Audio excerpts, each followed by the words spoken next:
ఇప్పుడు భారత్తో యుద్ధం చేసిన ప్రతిసారి, ఓడిపోయిన ప్రతిసారి, అవమాన భారంతో ఉన్న ప్రతిసారి కూడా అక్కడ మీరు చెప్తున్నట్టుగా ఆర్మీ ప్రభుత్వం వచ్చింది. కానీ ఒక విషయం భారతీయులందరూ కూడా తెలుసుకోవాల్సిన విషయం, మన దేశంలో ఆర్మీ పాలన అనేది కనీసం ఊహకు కూడా అందదు. ఎందుకంటే ప్రజాస్వామ్య దేశం మంది.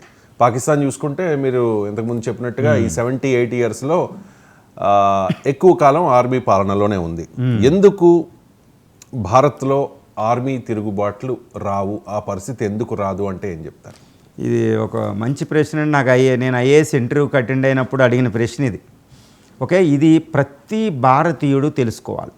ఎందుకంటే ప్రతి భారతీయుడికి ఊహలోకి కూడా రాదు. పక్కన పాకిస్తాన్లో ఆర్మీ ప్రభుత్వాలు వస్తాయి, బంగ్లాదేశ్లో ఆర్మీ ప్రభుత్వాలు వస్తాయి, శ్రీలంకలో ఆర్మీ ప్రభుత్వాలు వస్తాయి, మాల్దీవులో తిరుగుబాట్లు జరుగుతాయి, నేపాల్లో జరుగుతాయి, మయన్మార్లో ఇంకా ఆర్మీ ప్రభుత్వమే. ఇవన్నీ మన చుట్టుపక్కల ఉన్న దేశాలన్నీ ఫెయిల్డ్ స్టేట్, అన్నింటిలో ఆర్మీ పాలన వస్తుంది. కానీ భారతదేశంలో ఆర్మీ ప్రభుత్వం ఎందుకు రాదు? ఇది ప్రశ్న, మంచి ప్రశ్న. అసలు ఆర్మీ ప్రభుత్వం వస్తుందనే ఊహ కూడా భారతీయుడికి రాదు. అందుకే ఈ ప్రశ్నే మనకు ఉదయించదు కదండి. ఎందుకు రాదండి? ఇది ప్రతి భారతీయుడు తెలుసుకోవాలండి.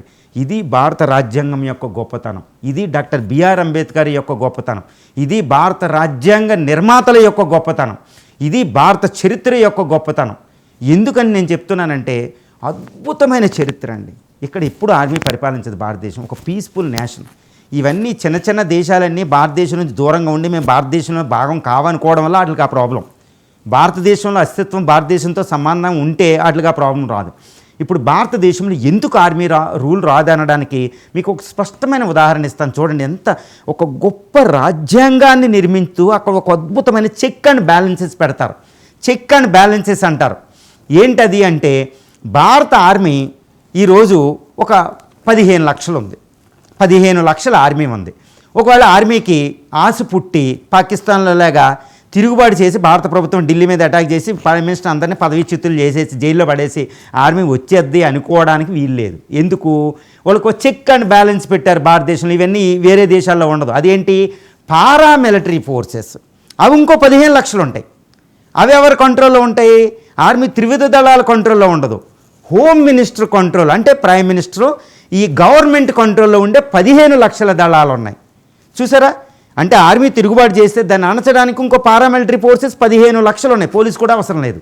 ఇది గవర్నమెంట్ కంట్రోల్లో కూడా ప్రభుత్వం ఉంది, అంటే దళాలు ఉన్నాయి, ఆర్మీ ఉంది. సో చెక్ అండ్ బ్యాలెన్స్ ఉంది కదా, అందువల్ల ఆర్మీ ఎప్పుడూ ధైర్యం చేయదు.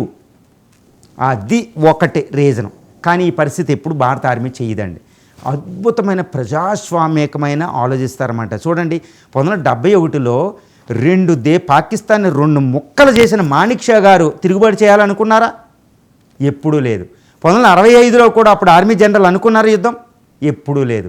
కార్గిల్ వార్లో జరిగినప్పుడు ఏమన్నా అనుకున్నారా? లేరు. జనరల్ చౌదరి అనే గొప్ప ఆయనే అనుకోలేదు ఆర్మీ జనరల్గా. సో ఎందుకు అనుకోరంటే అందరూ ప్రజాస్వామ్యవాదులు. ఎప్పుడు ఆ పరిస్థితి రాదు. భారత ఆర్మీ ఎప్పుడు అలాంటి పరిస్థితి రారు. అందరూ దేశభక్తులు. జననీ జన్మ భూమిచ్చ స్వర్గాదఫి అనేవాళ్ళ వాళ్ళు. అంతేగాని పరిరక్షించడం అంతే. పాలిటిక్స్ వాళ్ళు ఉండరు, పాలిటిక్స్లో వాళ్ళు ఉండరు. But politicisation of the Pakistan army, మనకు పొలిటిసైజేషన్ ఉండదండి. ఇంకోటి ఏంటంటే భారత ప్రజలు దాన్ని అంగీకరించరు. అది ఆర్మీకి పూర్తిగా తెలుసు. సో ఈ విధంగా ఎప్పుడు రాదు. భారత రాజ్యాంగం ఒక గొప్ప నిర్మాణాన్ని క్రియేట్ చేసింది. కార్యనిర్వాహక వర్గం, చట్టసభలు, సుప్రీంకోర్టు. ఈ విధంగా ఈ 3 ఉండే బ్యాలెన్స్ వల్ల ఎప్పటికీ ఆర్మీ రాదు. ఒక గొప్పదండి. అంతేగాని పాకిస్తాన్ అస్తిత్వం బంగ్లాదేశ్లో మనం పోల్చుకోవాల్సిన. అందుకని భారతీయులకు ఊహ కూడా అందదు ఈ ప్రశ్న.